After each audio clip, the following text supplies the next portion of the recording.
अब हमें पूर्ण विश्वास हो गया कि अब तुम्हारा मन भैया के प्रति नहीं है।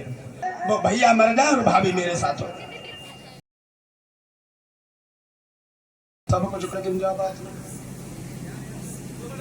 लक्ष्मण रोने लगे। एक आंसू अश्रुपात ऐसे बहने लगा। सीता खड़ी गिरी लेकिन पगली ना है। सीता रोने लगी। लक्ष्मण एक बात बताओ, तुम नहीं जाओगे? अगर ना जाओ तो मैं जाऊंगी अपने पति की रक्षा करने के लिए।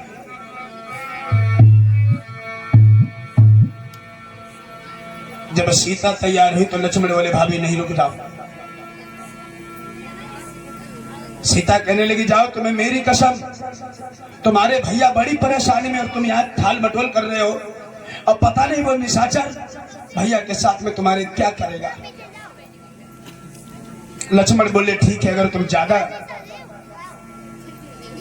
आश्वासन दे रही हो तो ठीक है, मैं जा रहा हूं, लेकिन तुम्हें जाने की जरूरत नहीं है, तुम यहीं रुको। और उसी वक्त लक्ष्मण ने अपने तरकस से एक बाण निकाला और बाण निकाल करके कहा मां भाभी मैं जा रहा हूं भैया की रक्षा करने, लेकिन एक बार उस बाण से रख करके एक रेखा खींच दी जिसे लक्ष्मण रेखा कहते हैं।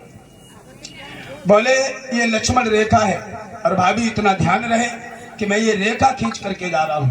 अगर कोई अनैतिक आदमी जबरदस्ती इस रेखा को पार करके तुम्हारे अंदर इस परण कुटी में प्रवेश करना चाहेगा तो वो जल करके भस्म हो जाएगा। ये लक्ष्मण की आन है। लेकिन भाभी मैं हाथ जोड़ करके आपसे कहता हूं, जब तक मैं भैया के साथ में ना आ जाऊं तब तक तुम इस रेखा से बाहर मत निकलना। सीता कहने लगी जाओ लक्ष्मण, मैं नहीं निकलूंगी। अब लक्ष्मण वहां से चले तो सभी को साक्षी बनाते हैं कि हे पर्ण कुटी है वन वृक्ष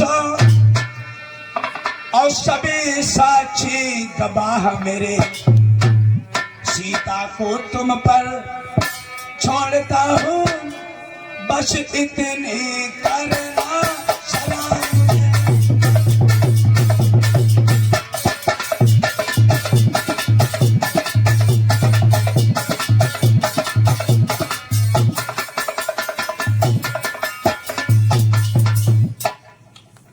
बोले हे देवगणों, हे मुनिवृंदों, हे पक्षी, हे वंचरों, हम अपनी मैया तुम्हारे आश्रय पर छोड़े जा रहा हूं, तुम सभी हमारे गवाह हो। अगर भैया आकर के हमसे उल्टी सीधी कहे तो तुम गवाही दे देना। इतनी कह के लक्ष्मण धनुष्मान लेकर के चल। लक्ष्मण इधर से चल दिए। जैसे लक्ष्मण का